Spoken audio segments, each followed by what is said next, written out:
Sejam bem-vindas, mulheres queridas, à conferência Apaixonadas. O tema dessa conferência é intimidade, um alvo, um processo. Eu sou Helena Tanuri e hoje eu quero trazer para vocês uma palavra sobre os vários níveis de intimidade. Primeiro vamos entendendo, segundo o dicionário, o que é intimidade. Intimidade é qualidade de íntimo, familiaridade, relações íntimas, vida íntima, privacidade, interioridade, qualidade do que proporciona bem-estar e privacidade. Esse é o conceito do dicionário. E para a gente conversar um pouco sobre esse assunto, eu queria que você abrisse a sua Bíblia comigo, a bendita palavra de Deus, no texto que está no Evangelho de Mateus, no capítulo 7, e nós vamos ler do verso 21 ao verso 23. Vamos lá? Evangelho segundo Mateus, capítulo 7. O texto a partir do verso 21 diz assim: Nem todo aquele que me diz Senhor, Senhor, entrará no reino dos céus, mas apenas aquele que faz a vontade de meu Pai que está nos céus. Muitos me dirão naquele dia: Senhor, Senhor, não profetizamos em teu nome? Em teu nome não expulsamos demônios e não realizamos muitos milagres? Então eu lhes direi claramente: nunca os conheci. Afastem-se de mim, vocês que praticam o mal. Uau! Esse texto é extremamente desconfortável, confrontador. Mas eu queria que a gente refletisse um pouco sobre ele. Já que nós vamos falar sobre diferentes níveis de intimidade, e intimidade tem a ver com conhecimento, vamos caminhar um pouco nessa trilha? Conhecer. Eu posso ser apresentada a uma pessoa e dizer que agora então eu conheço fulano, não é assim? Quantas vezes já aconteceu conosco? Às vezes um amigo em comum encontra um terceiro amigo e fala: olha, como vai fulano, tudo bem? Essa aqui é Helena, esse aqui é o fulano, e assim a gente é apresentado, não é assim?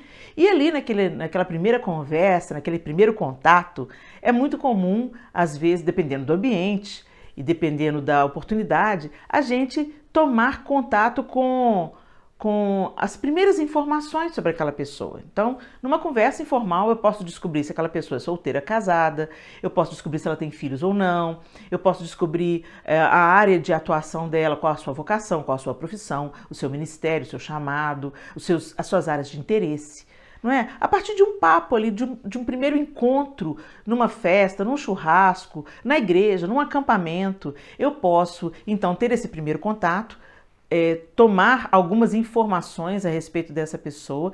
E se alguém um dia me perguntar: Helena, você conheceu o fulano? Ah, eu conheci o fulano. Esse é um nível de conhecimento. Eu fui apresentada àquela pessoa e eu tive algumas informações a respeito daquela pessoa.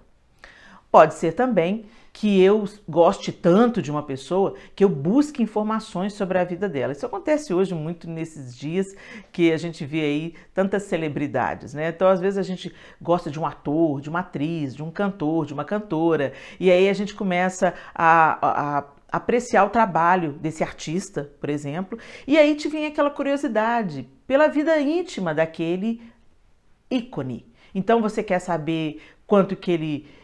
se ele é casado ou não, se ela é casada ou não, quantos anos ela tem, quantos filhos ela tem. A gente quer tomar intimidade. E esse é o motivo porque muitas pessoas começam a seguir os seus ícones ou as pessoas que admiram, respeitam, enfim, nas redes sociais. Por quê? Porque elas querem ter um pouco mais de conhecimento sobre as ideias e sobre a vida daquela pessoa que elas gostam e admiram. Então isso acontece muito, de uma maneira muito comum. E é tão interessante que às vezes eu encontro com pessoas nos aeroportos ou numa loja, em alguma coisa assim, e a pessoa fala comigo e já aconteceu às vezes de eu me constranger, de eu pensar assim, gente, eu não tô lembrando de onde que eu conheço essa pessoa, será que a gente estudou junto? Será que é do tempo de colégio? E aí a pessoa, depois de conversar comigo com uma certa intimidade, entre aspas, ela diz assim, você não me conhece, mas eu te conheço demais, Helena, sei de todas as suas histórias. Então, isso é um nível de conhecimento. Tem aquelas pessoas que vivem debaixo do mesmo teto com a gente. Então, elas nos conhecem de verdade. Elas nos assistem nos nossos melhores e nos nossos piores dias. Elas nos veem quando estamos doentes, cansados, sobrecarregados, oprimidos. Elas nos veem quando nós estamos impacientes, intolerantes, acordamos de mau humor. Elas estão sempre ali. Quanto mais próximas do nosso círculo de convivência, mais as pessoas nos conhecem, mais intimidade elas têm. Então perceba que intimidade tem tudo a ver com conhecer. Conhecer, no Antigo Testamento, o termo conhecer a Deus, por exemplo, né, vai além de ter um conhecimento intelectual. Você pode fazer um curso teológico sem ter nenhum tipo de conhecimento de Deus, a não ser o conhecimento intelectual, apenas a informação. E conhecer, gente, vai muito além do que apenas a apreensão intelectual. Vamos conversar sobre isso? Olha, conhecer no hebraico significa iada. A palavra conhecer no hebraico, iada. E a palavra semelhante a iada no Novo Testamento, que foi escrito em grego, é gnosko. Então essas duas palavras, iada no Antigo Testamento em hebraico e gnosko no Novo Testamento em grego, essas duas palavras têm significados semelhantes, que é conhecer. Mas o que é esse conhecer? O verbo iada, né, que é conhecer, apresenta uma grande variedade de significados no hebraico bíblico. Iada e seus cognatos podem significar, por exemplo, percepção sensorial. O que é percepção sensorial? Percepção pelos sentidos. Quais são os sentidos? A visão, a audição, o tato, o olfato, paladar, né? Então, por exemplo, uma pessoa pode vendar os meus olhos, colocar uma maçã na minha boca e sem eu ver a maçã, eu vou mastigar e eu vou dizer, é uma maçã. Por quê? Porque eu já conheço o sabor da maçã, porque eu reconheci isso pelo conhecimento através da apreensão sensorial. Um dos meus sentidos tomou conhecimento de como é o sabor da maçã. E outros sentidos também, o perfume, por exemplo, né? Enfim, quando eu vejo uma pessoa, eu reconheço pelas suas feições, pela sua aparência, não é assim? Então, o conhecimento pode ser por causa daquilo que eu vou receber, que eu vou perceber sensorialmente, ok? Também tem a apreensão intelectual, que eu acabei de falar aqui, que é conhecer por leitura, por estudo, pesquisa. Então, eu vou alimentar o meu intelecto com todo o material que tem disponível sobre aquele determinado assunto ou sobre aquela determinada pessoa. Então, eu entro fundo na pesquisa e eu alimento o meu intelecto. Outra forma de conhecer é a posse de informação. Também está ali, ó, pertinho do intelecto. Mas, por exemplo, para eu ter uma informação sobre uma pessoa, eu não preciso de entrar num trabalho de pesquisa profundo, né, nutrindo o meu intelecto. Eu posso simplesmente seguir aquela pessoa que eu quero ter informação sobre ela na rede social, ou eu posso fazer uma consulta no Google para eu ter uma informação sobre aquela pessoa ou sobre aquele assunto, ok?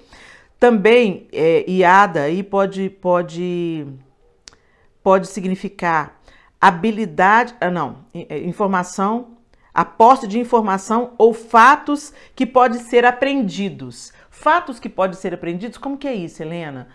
Por exemplo, tem pessoas que nem alfabetizadas elas são, mas elas têm grande conhecimento em determinada área, de acordo com aquilo que elas aprenderam ao longo da vida. Por exemplo, uma pessoa que trabalha no campo, ela conhece tudo sobre agricultura, o tempo de plantar, o tempo de colher, se aquela safra vai ser boa, o tempo, a chuva, o sol. Ela tem um conhecimento que ela aprendeu por observação e por ser o ambiente dela, que não precisa dela ter estudado, ser alfabetizada, ter grande conhecimento, conteúdo intelectual, para ela ter grande conhecimento. Por quê? Porque ela recebeu isso, ela aprendeu isso de acordo ali com a sua realidade, vivência, exemplo e prática, ok?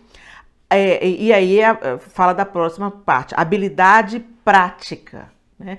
Você vai conhecendo à medida que você vai praticando. Então, às vezes você entra, por exemplo, num novo emprego e ali você é designado para desempenhar uma função com a qual você nunca teve intimidade. Então, você vai ter que aprender, conhecer a sua área de atuação e no princípio pode ser extremamente difícil, mas à medida que você vai praticando aquilo que você aprendeu, né, pelo ensino, pelo intelecto, pela apreensão sensorial, né, se você tá fazendo alguma coisa que lida com as suas faculdades sensoriais, então você, à medida que você vai praticando, você vai conhecendo mais aquilo que você está fazendo, flui mais rapidamente. E finalmente, o conhecer aqui, isso tudo, gente, está dentro da palavra iada, tudo dentro da palavra gnosco. Tudo dentro de conhecer. Finalmente, intimidade física. Não é engraçado? É isso aí. Como assim, Helena? Quando a palavra de Deus fala lá em Mateus, quando está descrevendo o nascimento de Jesus, você se lembra dessa parte? O texto diz assim: e José recebeu Maria como sua esposa, mas não a conheceu até que ela deu à luz o filho e lhe pôs o nome de Jesus. O que significa isso? Que ele se casou com Maria, ele assumiu Maria, mas ele não possuiu Maria, ele não teve intimidade física com Maria até que ela desse à luz o filho e lhe chamasse de Jesus. Entenderam? Então, o que está dizendo? O conhecimento também é intimidade física, intimidade sexual. Uau, Helena, então todas essas palavras, todos esses tipos de conhecimento estão dentro da palavra iada? Sim. E aí eu quero conversar um pouco com você sobre conhecer a Deus e ter intimidade com Ele. Você entendeu os níveis aqui? Nós falamos sobre conhecer uma pessoa por ser apresentada a ela. Nós falamos sobre conhecer uma pessoa de acordo com aquilo que a gente vai pesquisando e se informando sobre ela, ou convivendo na prática, no dia a dia, não é assim? E também eu posso conhecer uma pessoa da maneira mais íntima que dois seres humanos podem se conhecer, que é através da relação sexual. Esse é o ápice, né, da intimidade, onde os dois se tornam uma só carne. Embora as coisas estejam bem invertidas aí fora, é impossível você negar que é uma intimidade que não tem como ter mais profunda. Essa intimidade sexual, né, fazer sexo com uma outra pessoa, é algo que foi desenhado por Deus, embora esteja sofrendo a corrupção do pecado, foi desenhado por Deus para, a partir desse ápice de intimidade, que é a relação sexual, uma nova vida ser gerada. Olha que preciosidade isso, né? Então, vai havendo uma crescente até que o ápice seja essa união, onde dois se tornam um e sejam os dois uma só carne. Mas como isso pode se aplicar a Deus, né? Como isso pode se aplicar a Deus nesse aspecto? É tão interessante que há uma comparação na palavra de Deus das bodas com o cordeiro, as bodas do cordeiro, onde a noiva vai se casar com Jesus, né?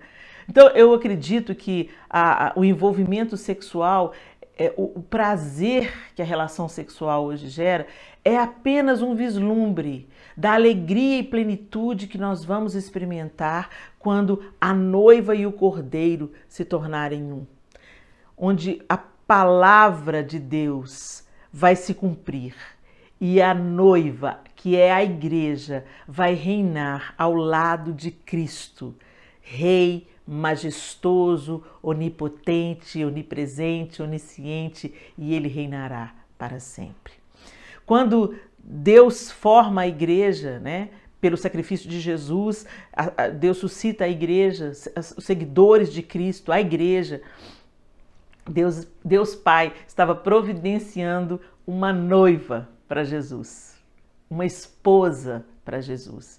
E a alegria, o prazer e a multiplicação que vem da união de um homem e de uma mulher é apenas a retratação da alegria, do prazer, da plenitude e da multiplicação de outros filhos de Deus que nascem através da união de Cristo e sua igreja. Não é lindo isso, gente?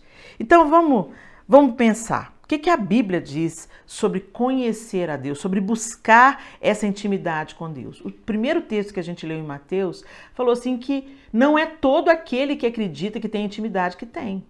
Não basta você apenas conhecer o nome do Senhor. Não basta você apenas operar maravilhas em nome dele. Veja bem que o primeiro texto que a gente leu de Mateus 7 já coloca alguns níveis de intimidade, de conhecimento.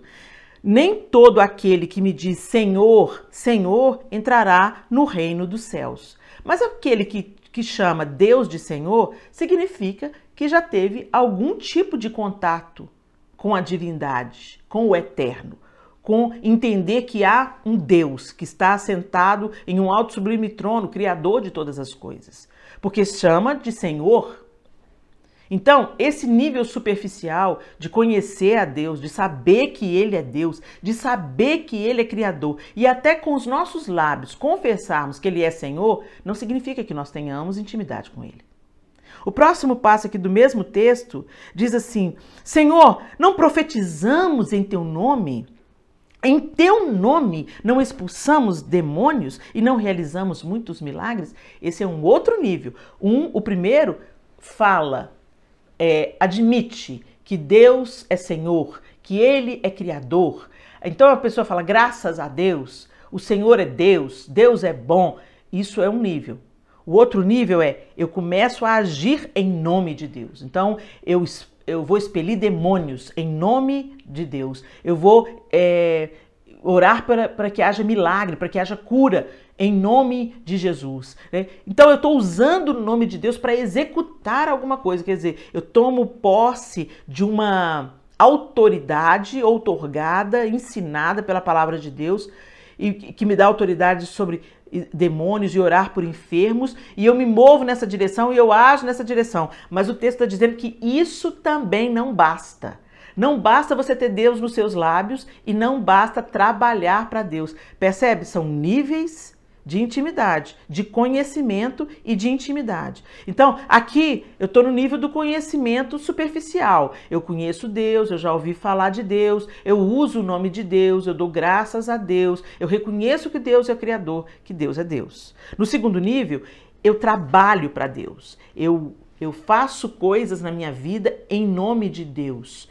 Eu oro pelos enfermos em nome de Deus. Gente, Jesus está dizendo nesse texto que isso também não é suficiente. Uau! Uau! E isso deixa a gente desconcertado, porque muitas vezes a gente acha que ter relacionamento com Deus é trabalhar para Ele. O Senhor Jesus não veio fazer uma contratação, arrebanhar funcionários para Deus Pai. Ele veio fazer reconciliação entre Deus Pai e a criação, sim, mas apresentando Deus como Pai. O Senhor Jesus, ele não veio fazer recrutamento profissional, conseguindo funcionários para Deus.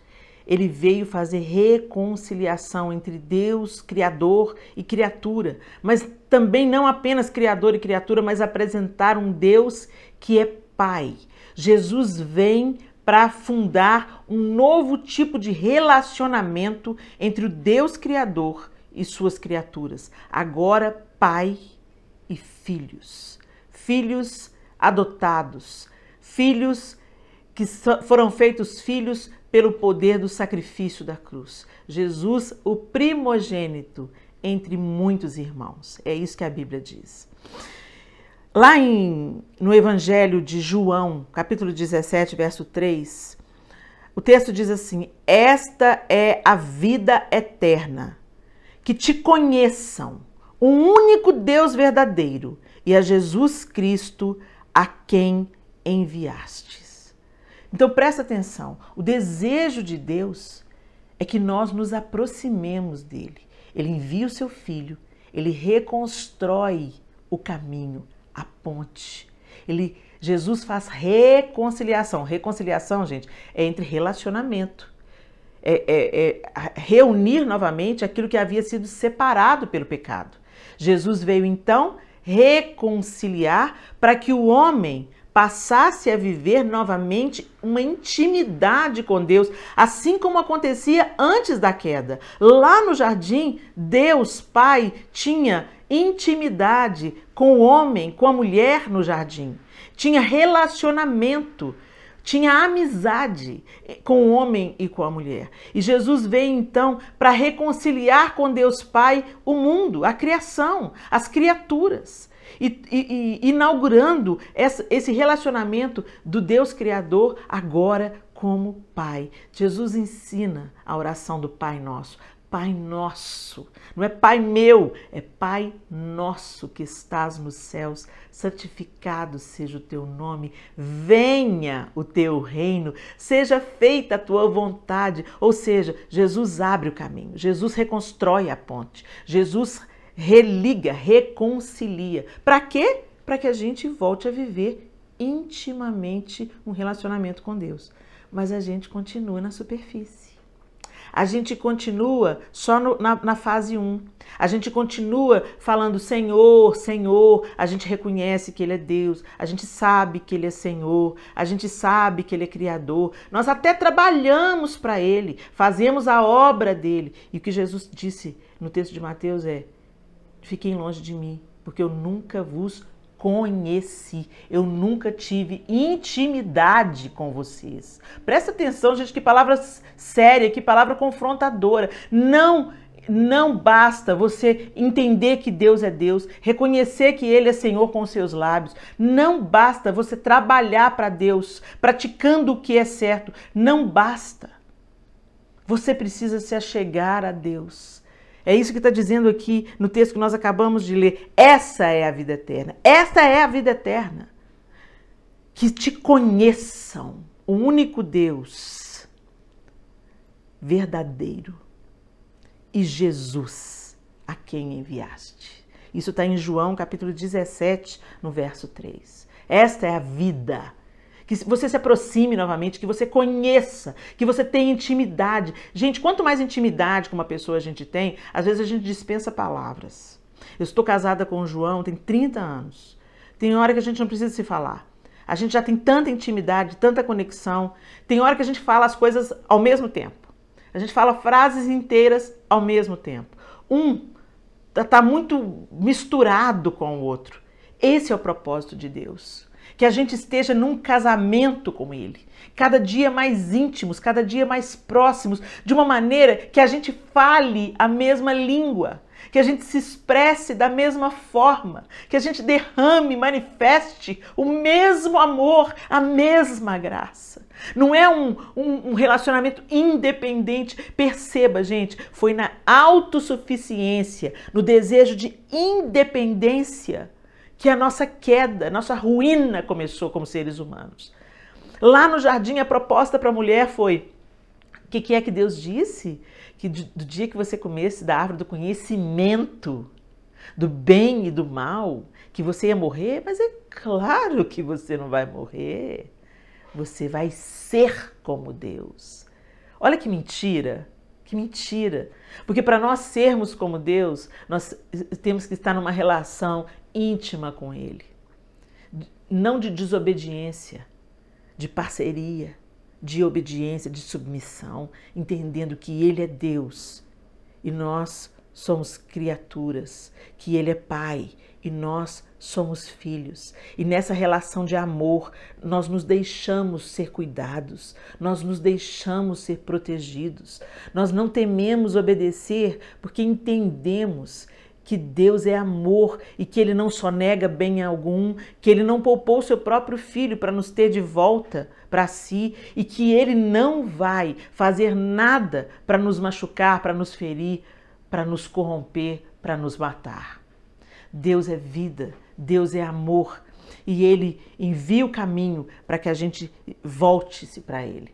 E voltemos então a viver numa relação de interdependência. Se eu tentar me tornar independente do João Lúcio e fazer o que eu quero dentro do meu casamento, certamente eu vou trazer muitas dores para o meu casamento. Certamente eu vou trazer muitas fraturas no relacionamento com o meu marido e no relacionamento com os meus filhos. E também as nossas famílias de origem irão sofrer esse desejo de autossuficiência. Quando a gente se casa, a gente não quer ser autossuficiente, não, gente. A gente quer voluntariamente, o amor é uma atitude de interdependência. Se eu amo alguém, eu não quero deixar essa pessoa preocupada, angustiada, eu quero prestar contas a ela. Eu faço isso voluntariamente, eu não faço isso porque eu sou oprimida, porque eu sou obrigada, porque eu estou debaixo de uma ditadura. Não, eu faço isso porque eu amo, eu quero prestar contas, eu quero andar em parceria, eu quero compartilhar a jornada, eu quero conhecer o meu marido e quero que ele me conheça. E isso eu experimento com o João hoje, depois de 30 anos de casados, e eu percebo que ilustração perfeita é essa que Deus propõe entre o casamento de Cristo e a igreja, assim como é o homem e a mulher. Cristo ama a igreja, protege a igreja, cuida da igreja e se entregou pela igreja. Assim o marido também, o marido segundo Deus, ama a esposa, protege a esposa, cuida da esposa e está disposto a dar a vida pela própria esposa.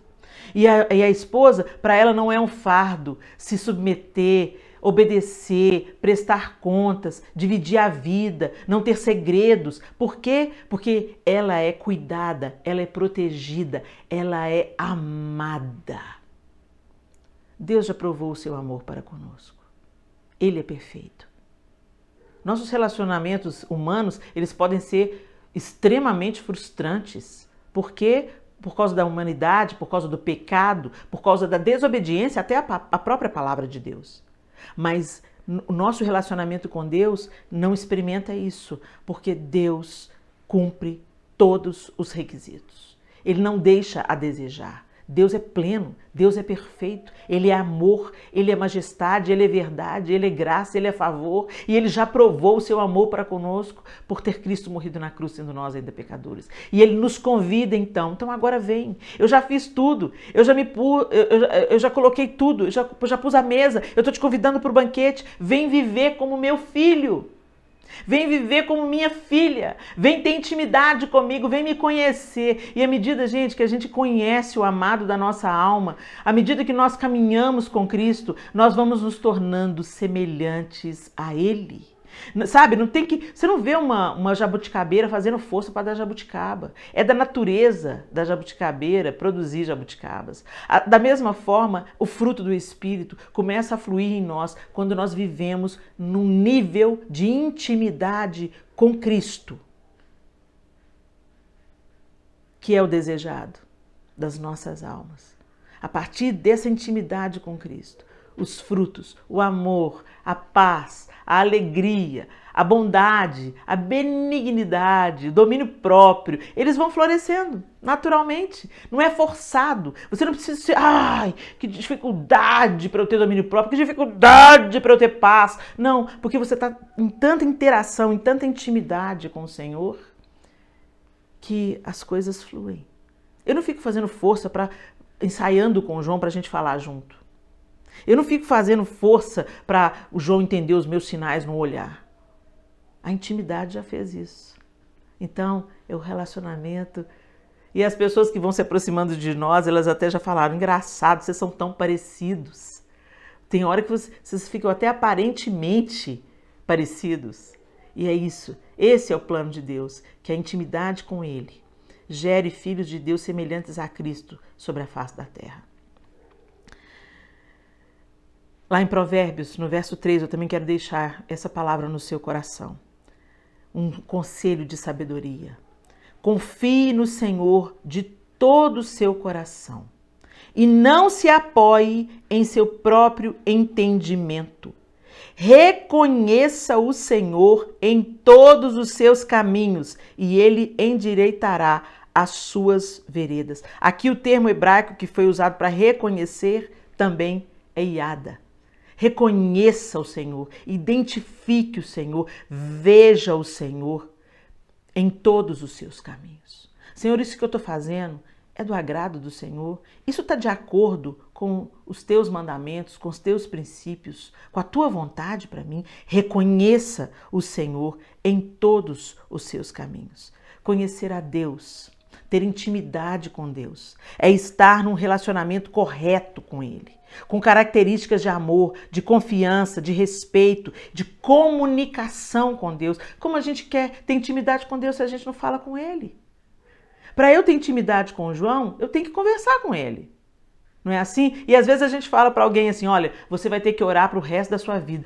O quê? Eu vou ter que orar para o resto da minha vida? Parece algo tão pesado. Mas se há intimidade, ok. Eu quero conversar com o João para o resto da minha vida e até a eternidade.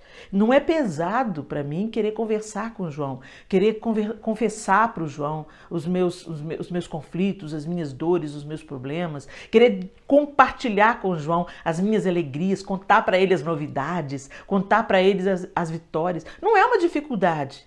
Por quê? Porque existe intimidade. Quando a oração começa a ser para nós um fardo, uma obrigação. Quando tu falar, você vai ter que orar pro resto da sua vida, isso te cai como um peso. Isso identifica um nível raso de intimidade. Quando você está crescendo em intimidade com Deus, você vai conversar e querer conversar mais, e querer conversar mais, e querer conversar mais. Conheçamos o Senhor, é o que está lá em Oséias. Conheçamos o Senhor, esforcemo-nos por conhecê-lo.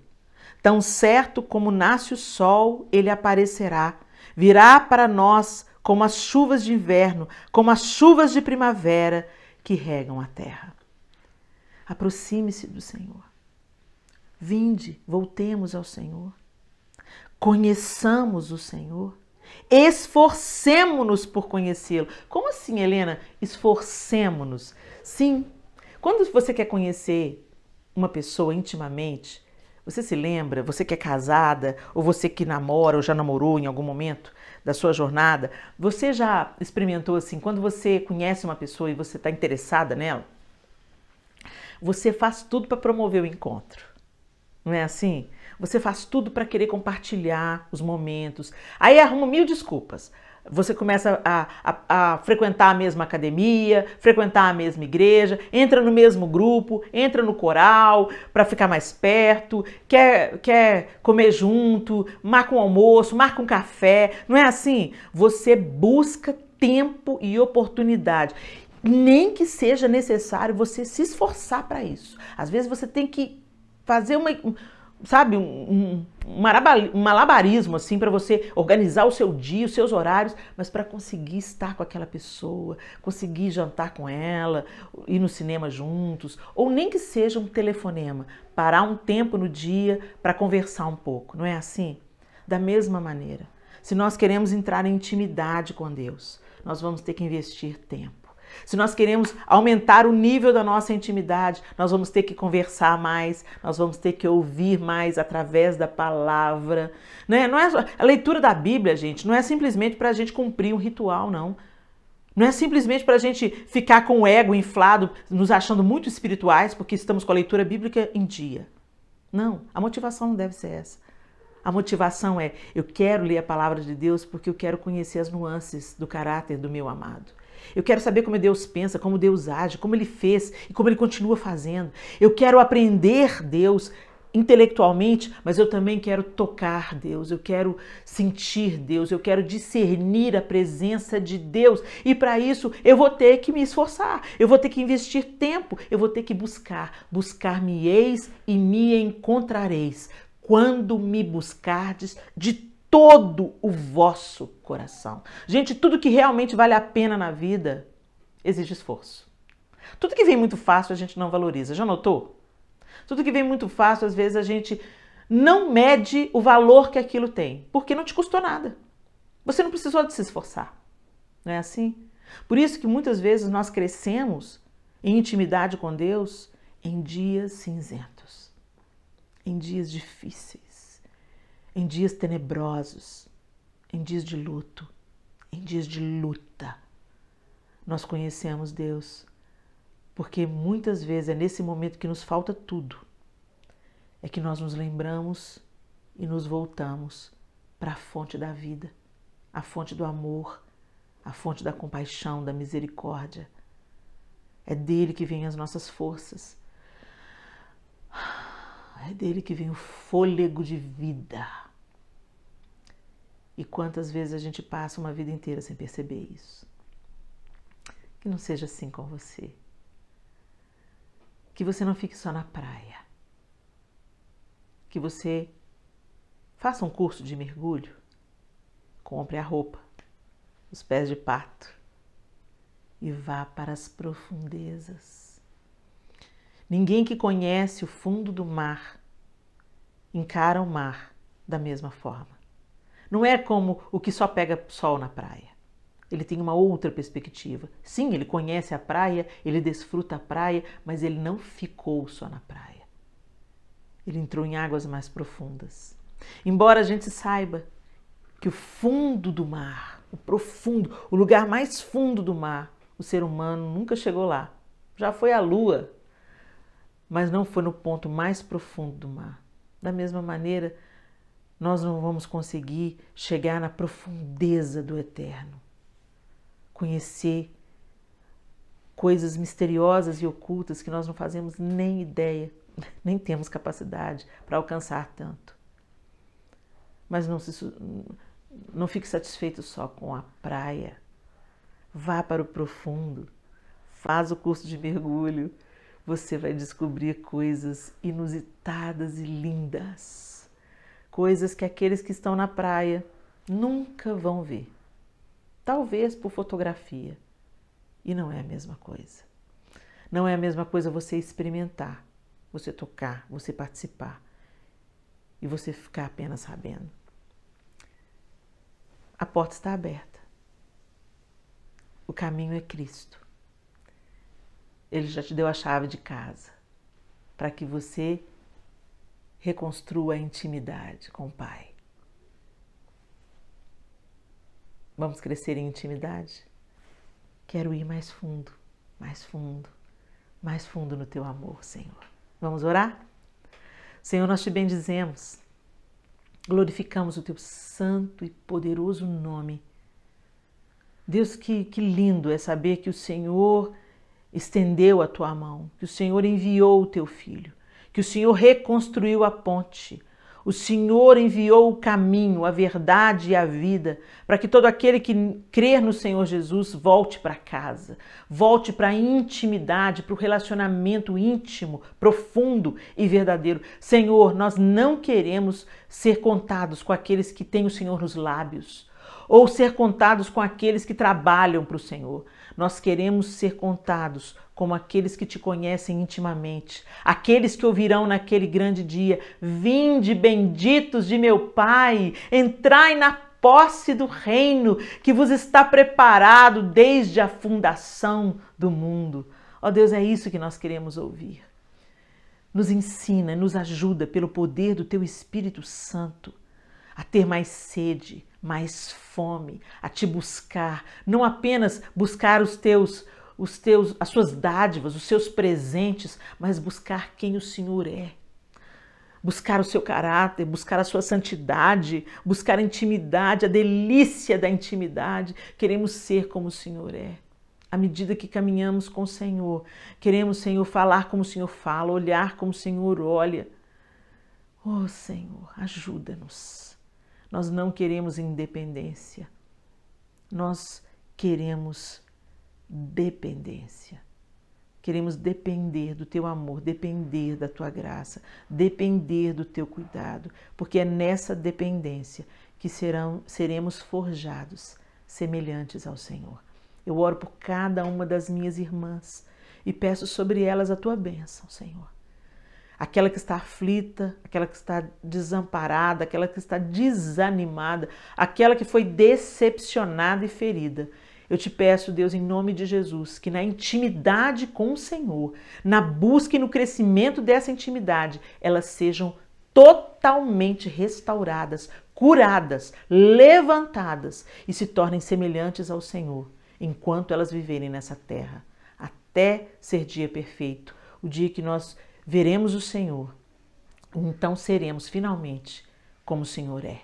Em nome de Jesus nós oramos. Amém e amém. Deus abençoe vocês.